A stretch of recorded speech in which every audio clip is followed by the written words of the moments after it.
Hallo Leute, guten Abend, wie geht's? German language is very famous for its long words, or you can say it's very notorious. Fine, whatever you may like, you can call it.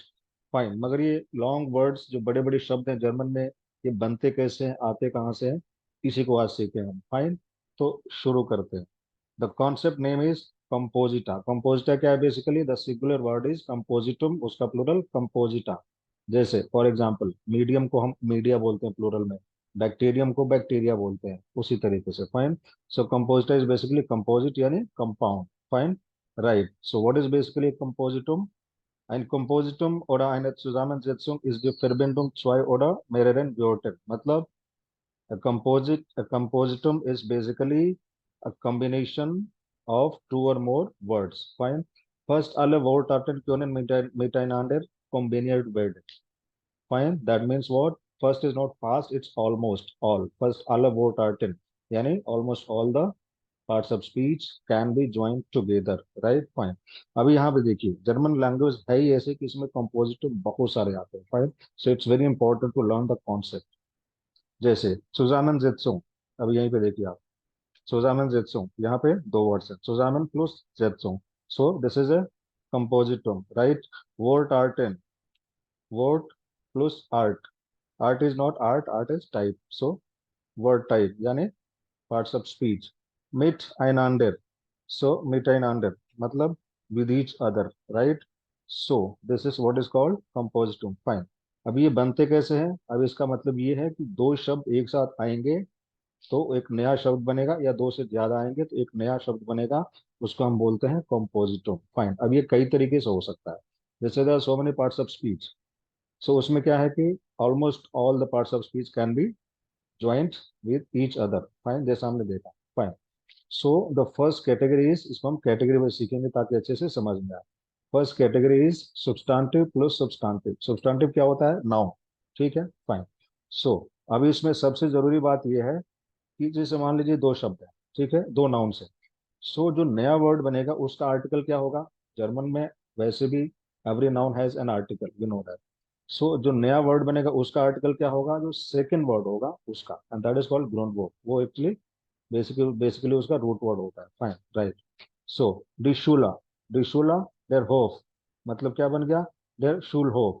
So day Shool Hoff बनेगा, उसका जो article होगा dare होगा, ना कि डी होगा. So the article of the new word is the article of the last word. Right. Simple. The किंडर प्लस डेर गार्टन, या फाइन, इसको आप चाहे तो डस किंडर भी बोल सकते हैं. And this year can be used as a Fogan element, उसको हम आगे देखेंगे. Fine.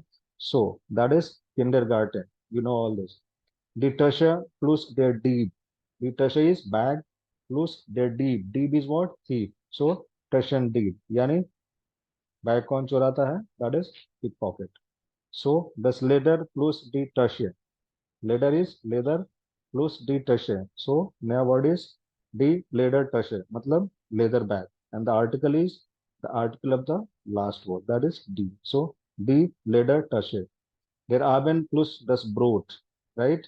Der Abend plus das Brot. So it is das Abendbrot. Abendbrot is what? Dinner, रात का खाना, supper. Fine. अभी इसे हम देखते हैं कुछ sentences. Fine. Because examples are very important for the sake of comprehension. Ich habe keine Ledertasche means I have no leather bag. Peters Handy ist Peters Handy ist von Taschendieben gestohlen worden means Peter's mobile has been stolen by the pickpockets. So you can see this sentence is in passive. Passive का video पड़ा है, जाकर देख सकते हो. मैंने Kinder gain in den kindergarten. ठीक है. My children go to the kindergarten. Hast du deinen Sohn vom kindergarten abgeholt? Fine. So what is abholen? Abholen का ये participle zwei है. Sorry. Fine. So that is past participle. Means have you picked up? Did you pick up your child from the kindergarten? So that is abholen का past participle is abgeholt. Fine. दूसरी category है adjective plus substantive, मतलब adjective plus noun. Fine. Let's have some examples. Mager plus the mills. The mills is milk. What is mager? Mager is thin. अब thin क्या होता है? जिसमें fat कम हो. ठीक है. So fateless. अब वो क्या होता है मिल्क के साथ, इसके सेंस में क्या होगा, फैटलेस यानी skimmed milk, ठीक है फाइन. सो दी मागर milk, the article of the new word is the article of the last word, right. बुंट प्लस डस पपियर, इसमें ध्यान देने की बात है, we are doing adjective plus noun, ऐसा भी होता है. सो बुंट इज व्हाट, कलरफुल, एंड डस पपियर, सो डस बुंट पपियर यानी colourful paper, colored paper. Swiss plus the kartoffel. So Swiss is what? Sweet and kartoffel. So sweet potato. And article will be, certainly it is D. Let's have some example sentences. So meine Schwester mag mager Milch. It's not mag, it's mag. Fine means my sister likes skimmed milk. ठीक है. We haben gebackene Swiss Kartoffel gegessen. Means we ate or we have eaten. So in English it's like we ate baked sweet potatoes. Fine. Meine Schwester braucht Buntpapier. Means my sister needs colored paper. Now the next category is substantive plus verb. ऐसा भी होता है, पहले noun आता है फिर verb आता है, उसके साथ मिला के एक नया वर्ड बनता है, ठीक है. And in this case certainly the new word is going to be a verb, वो वर्ब ही होगा, ठीक है फाइन. सो हान, अब इसमें फर्स्ट वर्ड है उसका आर्टिकल क्या है उससे कोई फर्क नहीं पड़ता, because the end result is going to be a verb, right. So दी हान प्लस हाबे मतलब हान हाबे मतलब टू हैंडल. दस आइस प्लस लाउफेन, सो आइस लाउफेन मतलब ice skating, fine, ice skating करना तो आइस स्केट. देर ब्रांड प्लस मार्केन मतलब ब्रांड मार्केन मतलब टू ब्रांड, फाइन, किसी को लेबल दे देना कि ये बात ऐसा ही है. handhabte das Werkzeug मतलब he handled the tool, fine. Werkzeug is tool, जैसे Spielzeug is toy, Werkzeug is tool, Flugzeug is what, plane, aeroplane. Wie gut kannst du Eislaufen means how well can you ice skate, how well can you skate. So Eislaufen is a verb here. Sie brandmarkten ihn als Lügner means they branded him a liar, उस ठीक है, उसको झूठे का label दे दिया. German would अल्स फेरेटर ये ब्रांड मार्क, सो ब्रांड मार्किन का क्या बन गया, पार्टिसिप स्वाइप means. Again you can see this sentence is in passive voice in past tense. So the man was branded what, a traitor, traitor is गद्दार देशद्रोही. नाउ अभी अक्सर ऐसा होता है कि जब दो वर्ड्स साथ मिलके एक नया शब्द बनाते हैं तो उसमें बीच में कुछ ना कुछ एक ज्वाइनिंग एलिमेंट आता है, ठीक है. एक ज्वाइंट एलिमेंट आता है, उसको बोलते हैं हम फूगन एलिमेंट. एंड इंटरेस्टिंगली दिस फूगन एलिमेंट इटसेल्फ हैज अ फूगन एलिमेंट, फाइन. जैसे फूगन, सॉरी, ये वर्ड का है, फूगा मीन्स ज्वाइंट, और एन एलिमेंट, फूगा है एलिमेंट है, मगर इनको जोड़ने के लिए हमको एन की जरूरत पड़ती है, तब ये बनता है फूगन element, fine. So this is called फूगन एलिमेंट यानी joint element, jointing element, fine. ये क्या क्या होते हैं मेनली, एस आता है या ई एस आएगा, ई आएगा. अभी इसमें ध्यान देने की बात है कि हमको कुछ बनाना, we are learning kind of word formation, but does it mean we are going to form new words, no. वो बनते कैसे हैं, उनका मतलब कैसे है, अभी आगे से आप ध्यान देंगे कुछ नए वर्ड्स आएंगे आपको, कोई लंबा वर्ड्स आएगा उसमें दो तीन वर्ड्स रहेंगे, उसमें एक दो के मतलब आपको पता रहेंगे, तो तीसरे का वर्ड आप मीनिंग आप गेस कर सकते हैं. So this is how it's going to help, right, fine. So S E E N E N S E R, so these kind of fugan element we are going to see.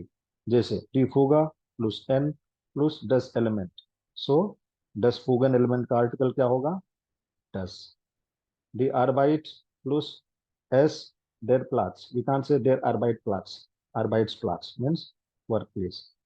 Die Armut plus die Grenze, बीच में क्या है S, मतलब die Armutsgrenze यानी Armut is poverty, Grenze is line, border, boundary, so it is poverty line, right. Herz plus gut, जिसका दिल अच्छा है. और ये जो हम कंपोस्टुम कर रहे हैं, इट इज ऑलमोस्ट लाइक जो हिंदी और संस्कृत ग्रामर में समास होता है ना, बिल्कुल उनके उसके जैसा ही होता है, फाइन. हेल्थ प्लस गुड, सो बीच में हम कैसे जोड़ेंगे, ई एन एस लगा के, हेल्थ सेंस गुड जिसका दिल अच्छा है। फाइन, सो उसको क्या बोलेंगे? Kind hearted. डिराइया प्लस डस हाउस, फोगन एलिमेंट क्या आएगा? एन, मतलब डस रायन हाउस, वी कांट से डस राइया हाउस, डस रायन हाउस, इट इज रो हाउस। देयर हुंड plus their besitzer, besitzer is what? Owner. Besitzen is a verb that means to own, ठीक है? So besitzer हो गया noun, मतलब ओनर उसका। सो हुंड का ओनर, उसके लिए हम ई लगाएंगे, होगन एलिमेंट, एंड सो इट बिकम्स हुंडे बेजिटसर, नॉट हुंड बेजिटसर। Fine, so with this we completed, we did the introduction part of compositum. In later videos we'll also do some more. So thank you so much for your time and patience. जिन्होंने पिछले video नहीं देखे जाके जरूर देखें, और जो लोग चैनल से नए नए जुड़ रहे हैं उनसे मेरा सुझाव है उन्हें कि बिल्कुल शुरू से शुरू करें। उसके लिए क्या करना है, आपको चैनल पे जाएं, वीडियोस पे जाएं, उसके बाद से तीन आपको टैब दिखेंगे नीचे, पॉपुलर, ओल्डेस्ट एंड न्यूएस्ट, उसमें ओल्डेस्ट पे क्लिक करें, फिर आपको उल्टी कतार में सारे वीडियो मिल जाएंगे, ठीक है? So thank you so much for your time and patience once again, see you in the next session of विदा योर